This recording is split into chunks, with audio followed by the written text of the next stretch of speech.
daima nasema kwanza mahali pa kuanzia ni sheria. Lazima ni sheria, na sheria inayotokana na sheria iliyo nzuri, sheria mama, katiba kama ulivyosema. Mimi ninaamini mambo yanapaswa kuongozwa kwa mujibu wa sheria, na mahali pa kuanzia na bahati mbaya kiongozi wa awamu ya 5 nilimwambia kabisa hilo kwamba mahali pa kuanzia kabisa pa kuweka msingi ni katiba mpya, katiba ambayo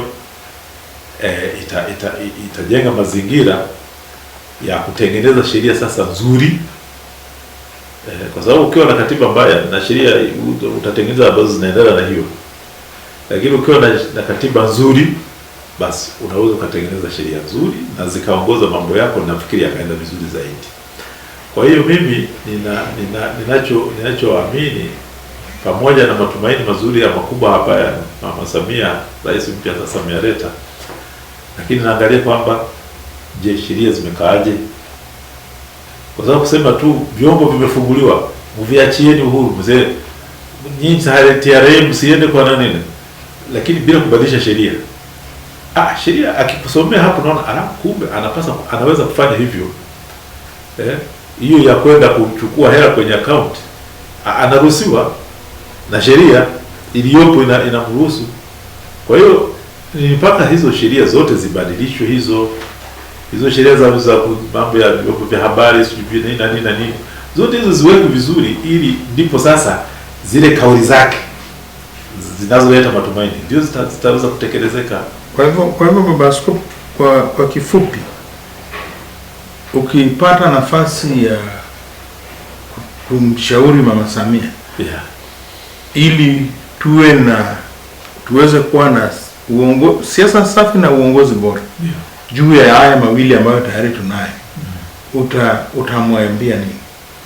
Mimi nitamwambia kabisa, la kwanza, tengeneza kwanza miongozo inayokuwa bora, na miongozo mizuri inaanza na katiba. Tusitegemee uwezo wa mtu binafsi. Mtu anaondoka kesho. Katiba ile ndio inakuja kutengeneza mifumo, sheria zile zinakuja kutengeneza mifumo.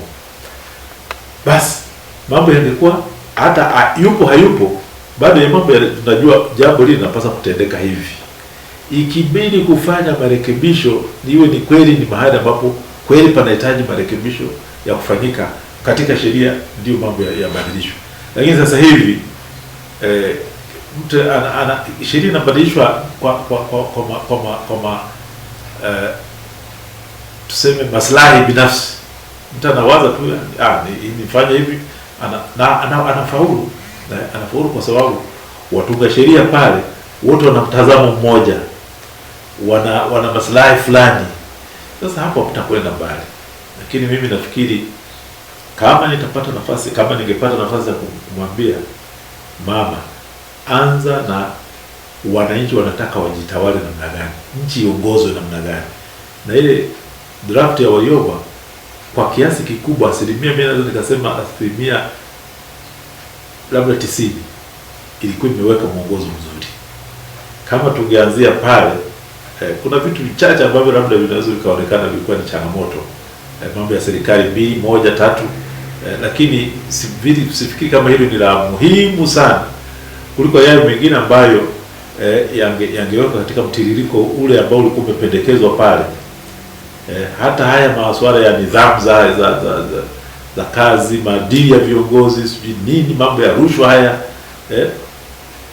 ule ulikuwa ni mwongozo mzuri ambao ungekuja kutengenezewa sheria na mfumo ukaeleweka. Sasa huko hivi basi mambo yangekuwa vizuri.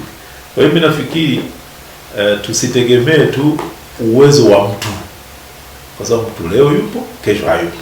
Ukiondoka tunarudi square one.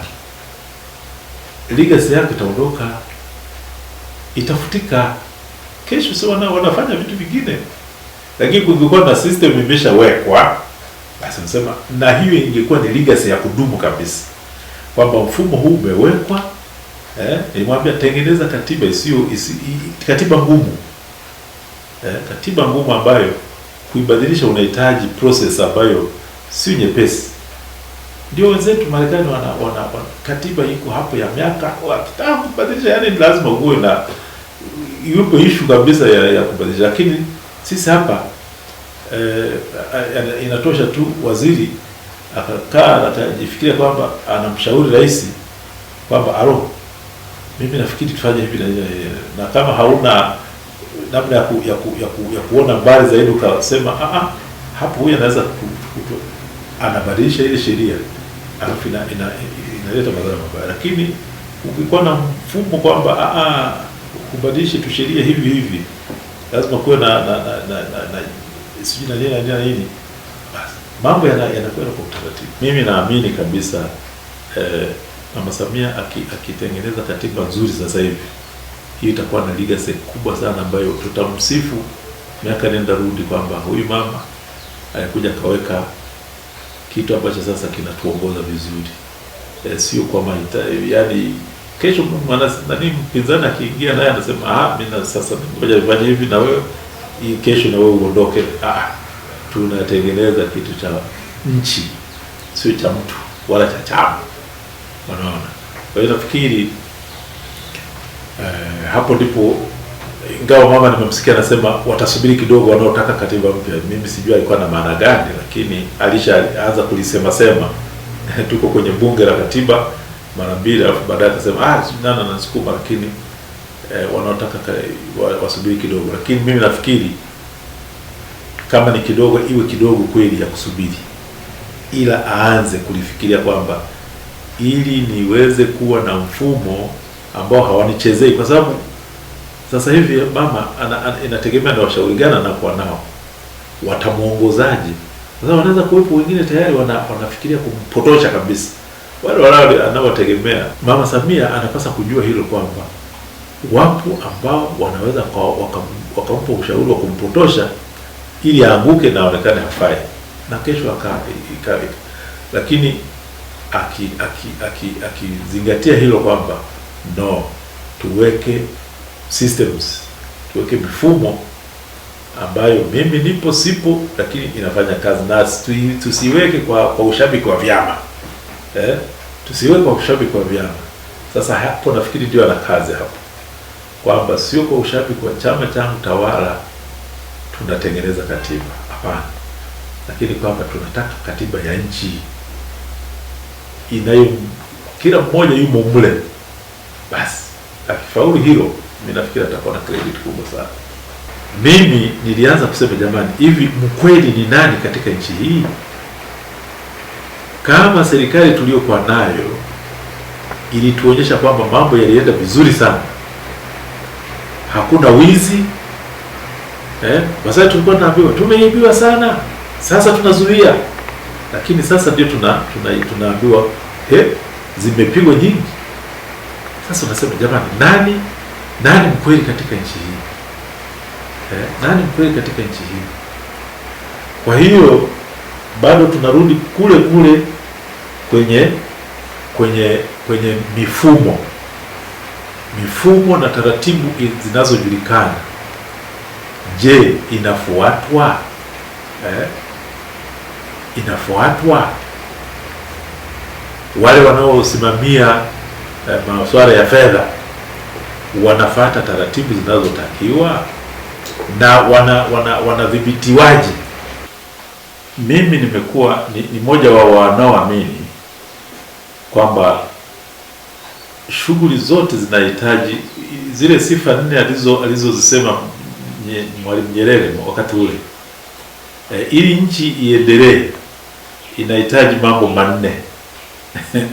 Inahitaji mambo manne: watu, ardhi, siasa safi, uongozi bora.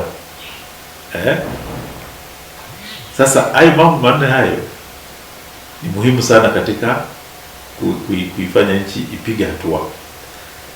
Sasa watu wapo, Watanzania wapo wengi, tunaendelea kuongezeka, idadi kubwa kabisa. Ardhi ipo kubwa kabisa. Nafikiri tunamaeka tu, bado Tanzania inaonekana bado ina maeneo mengi sana ambayo yanaweza kulimika. Haya, siasa safi, uongozi bora. Hapo nafikiri ndipo panapokuwa pakiini au cha kwenda mbele au cha kurudi nyuma. Siasa safi, uongozi bora. Fikiri lile alilokuwa analizungumza Mama Samia, rais mpya, akiwaambia kaeneo kamoja tu TRA, kwamba nyinyi mnatumia nguvu bila akili. Ninafikiri hiyo ilitumika katika mambo mengi sana, na hiyo ikaleta mvurugiko mkubwa sana, na yani ni katika sekta mbalimbali nafikiri mambo yamekwenda hivyo. Maana yake kwa mfano hata ukienda kwenye siasa wakiwepo wanaokuwa na macho mengine wakifikiri kwamba tungeweza kwenda hivi tukafanya vizuri zaidi kuliko tunavyofanya sasa. Hao wanaoitwa wapinzani, ambao wengine wanapenda kuwaita kwa kweli wenye mawazo mbadala, wakikwambia hivi ukalitazama ukasema kumbe ukajirekebisha ukasema okay, nafikiri ingekwenda vizuri. Lakini sasa unafika mahali unawazuia, msiseme, hakuna siasa mpaka tutakapoingia kwenye uchaguzi. Sasa hapa katika utendaji wako hapa hakuna kukosoa. Kwa hiyo wewe unabaki tu, wewe kama uko kipofu unabaki kipofu, kwa sababu kubali mtu mwingine akwambia angalia hapo umeanguka, unakuja kupotea kuanguka kwenye shimo. Kwa hiyo wewe unang'ang'ana tu kwenda, kwa sababu umemzuia yule ambaye angekwambia. Kwa mfano vyombo vya habari ambavyo vingekuvumbulia uozo nao kuwepo katika system zako, katika utendaji wako huko, umevizuia visikuibulie huo uozo. Unaona hapo? Kwa hiyo mimi nasema tulikuwa na tatizo makubwa sana katika siasa na uongozi bora.